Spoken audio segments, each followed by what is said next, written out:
I'm sorry to the foreigner subscriber because I'm having a hard time speaking in English. Anyway, this vlog is not for you guys. This vlog is for my Filipino. So, I hope you understand that I need to speak Tagalog, my language. And I am talking about just about the Filipino. So, I hope you understand. Tagihawat, blackheads. Yeah. So, good afternoon guys. So, right now, nandito ako sa bahay. And walang ginagawa kasi nakakainip nga.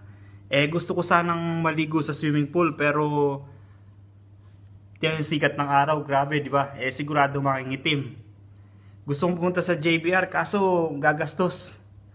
Kaya, may ibon sa baba. Ibon, yun. Kita mo? So, yun. Kaya dito lang ako sa baba.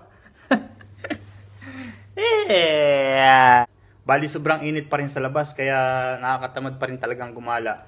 Okay lang kung pupunta sa mall kasi air condition naman. And yun nga lang, siguradong mapapagastos ka.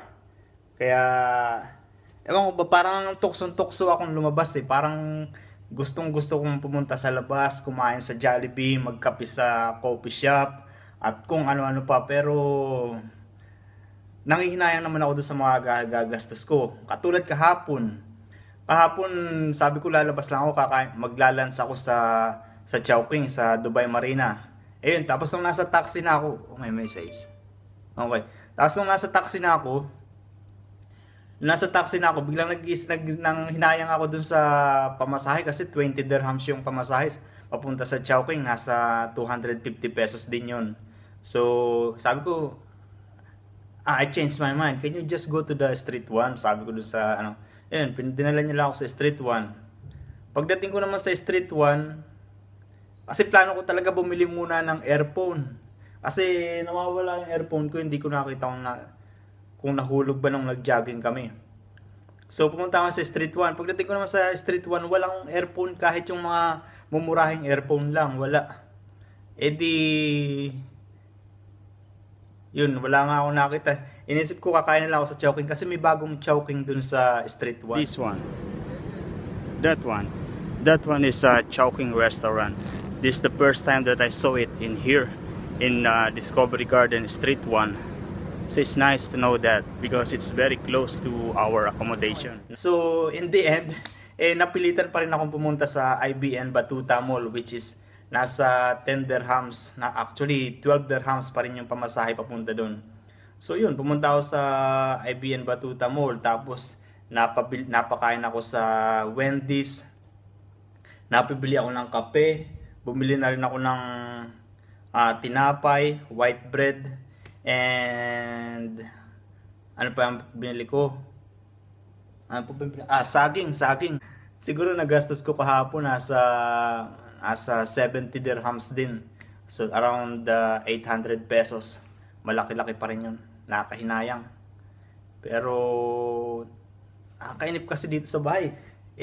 Kung pupunta naman ako doon sa taas sa bahay ni Jan, wala rin naman gagawin doon. Kakape, kwentuhan. Wala na ng TV doon kasi tinanggal na yung internet connection yung para sa TV, kaya nakakainip lang din. So dito na lang ako. At least dito kasi okay yung bintana nga.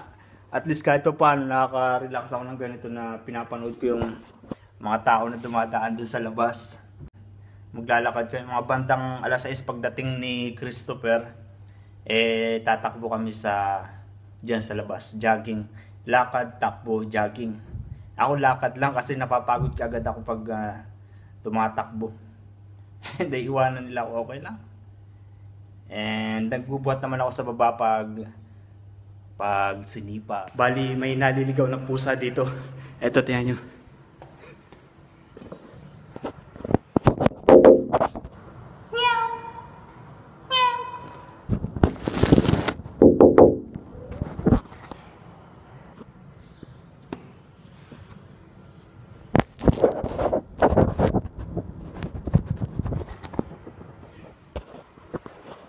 Hindi niya nakikita yung sarili niya.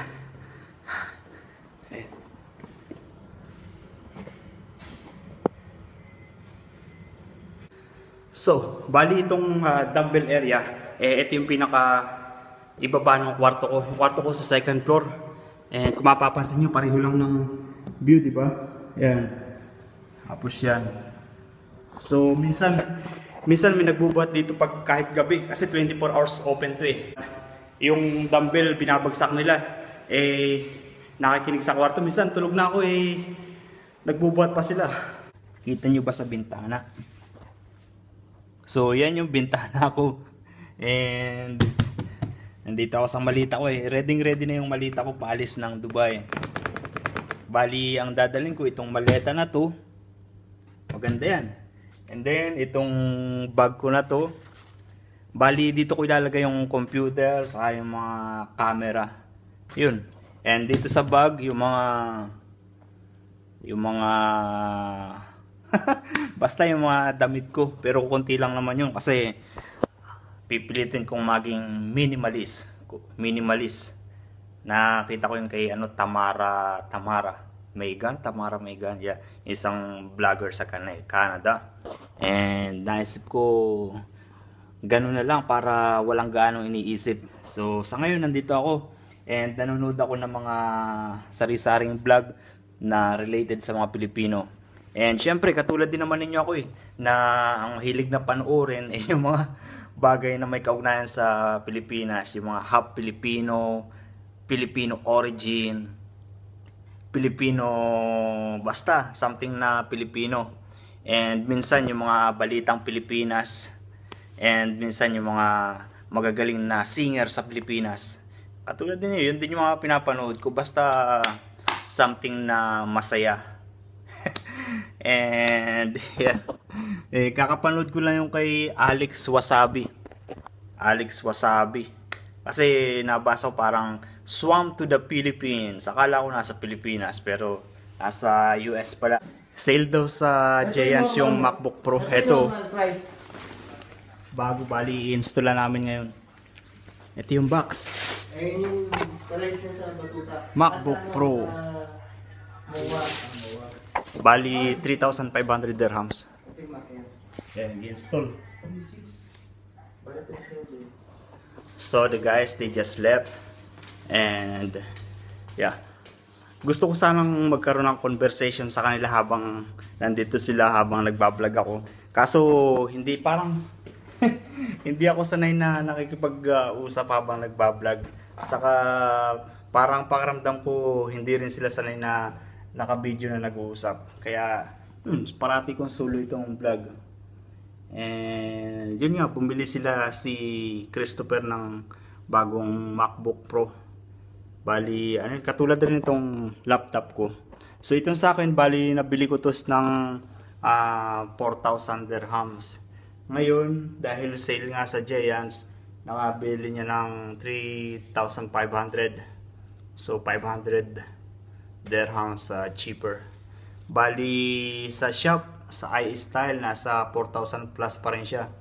And kasi lumang model na yun 2012 model. So pero hindi naman bumababa ng ganun kababa yung presyo ng Apple, kaya yun. So what else? Bali kanina hindi kami natuloy sa pag-jogging kasi nga medyo masakit yung ulo ko, pero nakapagbuhat naman kami sa gym. And then kumain kami sa cafeteria. And yun nga, kakalis lang nila. So I think that's it for today. Thank you for watching guys. Ciao.